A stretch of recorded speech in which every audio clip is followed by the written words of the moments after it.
ચાલો વિદ્યાર્થી મિત્રો, આપણે હવે પ્રકરણ 1 માં ટોપિક નંબર 1.13 વિદ્યુત ભારોનું સતત વિતરણ સમજીશું અને તેના પ્રકાર સમજીશું. તો આપણે પ્રશ્ન અહીંયા આપણા મટીરિયલમાં છે તે હું વાંચું છું. સતત વિદ્યુત ભાર વિતરણ એટલે શું? તેના પ્રકાર વ્યાખ્યાયિત કરો. તો મિત્રો, આપણે જાણીએ છીએ કે કોઈ પણ વિદ્યુત ભારિત તંત્રમાં વિદ્યુત ભારોનું વિતરણ અસતત રીતે કાઉન્સમાં છૂટા છવાયા કાઉન્સ પૂરો થયું હોય ત્યારે તેમના વડે બીજા કોઈ બિંદુવત વિદ્યુત ભાર પર લાગતું કુલમ બળ અથવા વિદ્યુત બળ કુલમના નિયમ અને સંપાતપણાના સિદ્ધાંતની મદદથી શોધી શકાય છે. આ એવું સમજાવે છે આપણને કે આપણી પાસે કોઈ વિદ્યુત ભારોથી બનેલું n વિદ્યુત ભારોથી બનેલું તંત્ર હોય તો એ તંત્રની અંદર તેના બધા ઘટક વિદ્યુત ભારો છૂટાછવાયા અસ્તવ્યસ્ત રીતે ગોઠવેલા હોય છે અને આ તંત્ર વડે તંત્રની બહાર આવેલા કોઈ પણ બિંદુ પાસેના વિદ્યુત ભાર પર આપણે લાગતું વિદ્યુતીય બળ શોધવું હોય તો આપણે સંપાતપણાનો સિદ્ધાંત અને કુલમનો નિયમનો ઉપયોગ કરીને શોધી શકીએ છીએ. પણ મિત્રો, એ આપણે સમજ્યા છીએ, પરંતુ વ્યવહારમાં વાસ્તવિકમાં આવું હોતું નથી. વાસ્તવિકતામાં શું હોય છે એ હવે આપણે સમજીએ. પરંતુ વ્યવહારમાં વિદ્યુત ભારોની ગોઠવણી સતત રીતે એટલે કે ભેગા પાસે હોય તે રીતે થયેલ હોય છે. આ વખતે કુલમનો નિયમ અને સંપાતપણાના સિદ્ધાંતનો ઉપયોગ કરીને બીજા તંત્રની બહારના બીજા કોઈ પણ બિંદુ પાસે આવેલા વિદ્યુત ભાર પર લાગતું બળ શોધવું મુશ્કેલ પડે છે, કોમ્પ્લિકેટેડ છે. આથી વિદ્યુત ભાર તંત્રના વર્ણન માટે વિદ્યુત ભાર ઘનતાનો ઉપયોગ કરવામાં આવે છે. એટલે હવે આપણે સમજી શકીએ કે જ્યારે વિદ્યુત ભારોનું સતત વિતરણ થયેલું હોય વાસ્તવિક રીતે, હકીકત તે છે મુજબ, તો આપણે તે વિદ્યુત ભાર તંત્રમાં વિદ્યુત ભાર ઘનતાનો ઉલ્લેખ કરી અને બહાર આવેલા કોઈ પણ વિદ્યુત ભાર ઉપર વિદ્યુતીય બળ શોધી શકીએ છીએ, એમ કહેવા માંગે છે. તો હવે એમ કહી શકીએ આપણે કે વિદ્યુત ભારોનું સતત વિતરણ 3 પ્રકારનું હોય છે. એમાં પ્રથમ પ્રકારનું વિદ્યુત ભારોનું વિતરણ છે તેનું નામ છે વિદ્યુત ભારોનું રેખીય વિતરણ, જે અહીંયા સંજ્ઞાત્મક આકૃતિમાં દર્શાવેલું છે. વિદ્યુત ભારોનું રેખીય વિતરણ એટલે જ્યારે વિદ્યુત ભાર કોઈ એક રેખા ઉપર વિતરિત થયેલો હોય, તો આવી રેખા ઉપર વિદ્યુત ભાર વિતરિત થયેલો હોય તો તે વિદ્યુત ભારને કારણે રેખાની બહારના કોઈ પણ પી બિંદુ પાસે આવેલા વિદ્યુત ભાર પર જો લાગતું વિદ્યુત બળ શોધવું હોય તો આપણે આ રેખા ઉપર આપણે વિદ્યુત ભારની રેખીય ઘનતાનો ઉલ્લેખ કરવો પડે, એમ અહીંયા કહેવા માંગે છે. તો આપણે પ્રથમ વિદ્યુત ભારોનું રેખીય વિતરણ સમજીએ. તે મુજબ ધ્યાન રાખજો. જ્યારે વિદ્યુત ભાર કોઈ રેખા પર સતત પથરાયેલો હોય તો આ પ્રકારના વિતરણને વિદ્યુત ભારોનું રેખીય વિતરણ કહે છે, જે આપણે આ સંજ્ઞાત્મક આકૃતિમાં જોઈ શકીએ છીએ. તો એના ઉપરથી પાછું આપણે એમ કહી શકીએ તો વિદ્યુત ભાર ઘનતા વ્યાખ્યાયિત કરવી છે તો આ રેખા ઉપર કઈ રીતે કરી શકાય?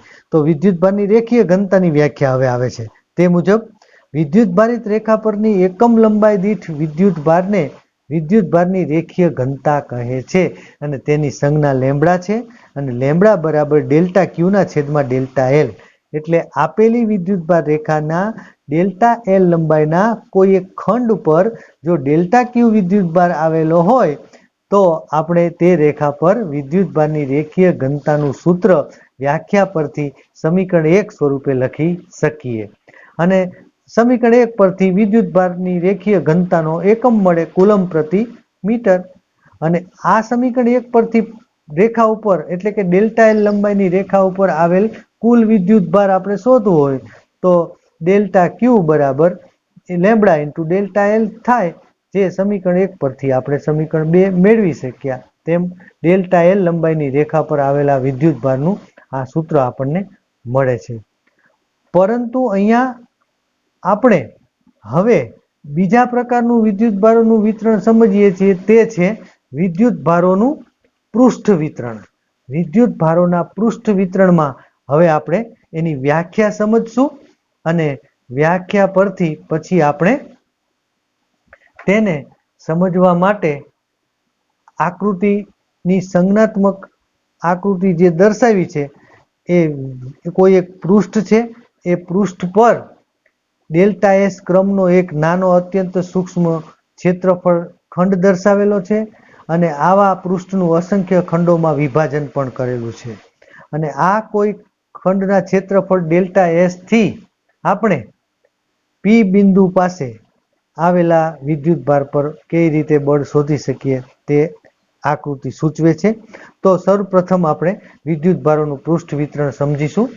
વિદ્યુત ભારોની પૃષ્ઠ વિતરણની વ્યાખ્યા મિત્રો ધ્યાન આપજો. આ વ્યાખ્યા અહીંયા આપણા મટીરિયલમાં છે તે હું તમને સમજાવું છું. જો વિદ્યુત ભાર કોઈ રે પૃષ્ઠ પર સતત રીતે પથરાયેલો હોય તો આ પ્રકારના વિતરણને વિદ્યુત ભારોનું પૃષ્ઠ વિતરણ કહે છે. અને તેથી આપણે એમ કહી શકીએ કે આ પૃષ્ઠ ઉપર વિતરિત થયેલા વિદ્યુત ભાર માટે આપણે જો ઘનતા વ્યાખ્યાયિત કરવી હોય તો વિદ્યુત ભારની પૃષ્ઠ ઘનતા વ્યાખ્યાયિત કરવી પડે. તો હવે આપણે વિદ્યુત ભારની પૃષ્ઠ ઘનતાની વ્યાખ્યા આપીએ છીએ કે વિદ્યુત ભારિત પૃષ્ઠ પરના એકમ ક્ષેત્રફળ દીઠ વિદ્યુત ભારને વિદ્યુત ભારની પૃષ્ઠ ઘનતા કૌંસમાં સિગ્મા કહે છે. તો સિગ્માનું સૂત્ર આપણને મળે સિગ્મા બરાબર ડેલ્ટા ક્યુ ના છેદમાં ડેલ્ટા એસ. આ સમીકરણ 1 જે આપણને વિદ્યુત ભારની પૃષ્ઠ ઘનતા આપે છે કે જે આકૃતિમાં ડેલ્ટા એસ ખંડમાં સમાયેલ વિદ્યુત ભારને સૂચવે છે. સમીકરણ 1 પરથી પાછો વિદ્યુત ભારની પૃષ્ઠ ઘનતાનો એકમ પણ આપણને મળે કુલમ પ્રતિ મીટર સ્ક્વેર. અને સમીકરણ 1 પરથી ડેલ્ટા એસ પૃષ્ઠ ખંડમાં સમાયેલ વિદ્યુત ભારનું મૂલ્ય મળે ડેલ્ટા ક્યુ બરાબર સિગ્મા ઇન્ટુ ડેલ્ટા એસ. તો અહીંયા આપણે આ વિદ્યુત ભારનું પણ મૂલ્ય મેળવું અને આ વિદ્યુત ભારને કારણે પી બિંદુ પાસે રહેલા કોઈ વિદ્યુત ભાર પર લાગતું બળ આપણે શોધી શકીએ છીએ. પણ અહીંયા આપણી ટેક્સ્ટબુકમાં તે દર્શાવેલ નહીં હોવાથી આપણે આગળ તેની ચર્ચા કરતા નથી. પણ વિદ્યુત ભારોનું કદ વિતરણ જે ત્રીજો મુદ્દો છે, વિદ્યુત ભારોનું ત્રીજા પ્રકારનું વિતરણ છે કે વિદ્યુત ભારોનું કદ વિતરણ, તેની વ્યાખ્યા આપી અને તેમાંથી પસાર થતું વિદ્યુત ક્ષેત્ર વિશે થોડીક સંકલ્પના સમજાવેલ છે જે આપણે નીચે મુજબ સમજી શકીએ. તો જો વિદ્યુત ભાર કોઈ કદ અથવા તો ઘનફળ પર સતત રીતે પથરાયેલો હોય તો આ પ્રકારના વિતરણને વિદ્યુત ભારોનું કદ વિતરણ કહે છે. આ વ્યાખ્યા થઈ વિદ્યુત ભારના કદ વિતરણની. હવે આપણે ઘનતા વ્યાખ્યાયિત કરીએ. તેથી કહી શકાય કે વિદ્યુત ભારિત કદ પરના એકમ કદ દીઠ વિદ્યુત ભારને વિદ્યુત ભારની કદ ઘનતા કહે છે. તેને સંકેતમાં રો વડે દર્શાવે છે. આ રો ની સંજ્ઞા છે. રો બરાબર ડેલ્ટા ક્યુ ના છેદમાં ડેલ્ટા વી સમીકરણ 1. અને આ સમીકરણ 1 પરથી આપણે સંજ્ઞાત્મક રીતે કોઈ એક ત્રિપરિમાણમાં ગોળો દોરીએ અને ગોળાના પૃષ્ઠ પરનો કોઈ ડેલ્ટા વી જેટલો અત્યંત સૂક્ષ્મ કદખંડ લઈએ. આ કદખંડથી ગોળાની બહાર આવેલા કોઈ પણ બિંદુ પાસે આપણે મૂકેલા વિદ્યુત ભાર પર લાગતું બળ શોધી શકીએ. તેની સંજ્ઞાત્મક આકૃતિ દર્શાવેલી છે અહીંયા. આ સમીકરણ 1 પરથી આપણને વિદ્યુત ભારની કદ ઘનતાનો પણ એસઆઈ એકમ મળે જે કુલમ પ્રતિ મીટર ઘન થશે. અને સમીકરણ 1 પરથી આપણને આપેલા કદખંડમાં સમાયેલા વિદ્યુત ભારનું જથ્થો એનું સૂત્ર મળે ડેલ્ટા ક્યુ બરાબર રો ઇન્ટુ ડેલ્ટા વી. હવે આપણે આટલો વિદ્યુત ભાર ધરાવતા ડેલ્ટા વી કદખંડમાં સંકળાયેલું વિદ્યુત ક્ષેત્ર આપવું હોય તો એ વિદ્યુત ક્ષેત્રનું સૂત્ર આપણને મળે જે આપણે અગાઉ વિદ્યુત ક્ષેત્રની સંકલ્પનામાં સમજી ગયા છીએ કે વિદ્યુત ક્ષેત્ર એટલે એકમ ધન વિદ્યુત ભાર પર લાગતું વિદ્યુતીય બળ અથવા કુલમ બળ જ છે. તો વિદ્યુત ક્ષેત્ર ડેલ્ટા વી કદખંડ સાથે સંકળાયેલું હોય તો એનું સંજ્ઞા ડેલ્ટા ઈ સદિશ બરાબર કે ક્યુ ની જગ્યાએ રો ઇન્ટુ ડેલ્ટા વી એટલે કે ડેલ્ટા ક્યુ ની જગ્યાએ રો ઇન્ટુ ડેલ્ટા વી છેદમાં આર સ્ક્વેર ઇન્ટુ તે દિશામાંનો એકમ સદિશ આર કેરેટ. સમીકરણ 4. સમીકરણ 4 ને આપણે સૂક્ષ્મ કદખંડ માટે લીધું. પણ જો કુલ વિદ્યુત ક્ષેત્ર આપવું હોય સમગ્ર કદ વી સાથે સંકળાયેલું તો આવા બધા અત્યંત સૂક્ષ્મ કદખંડોનો સરવાળો કરવો પડે.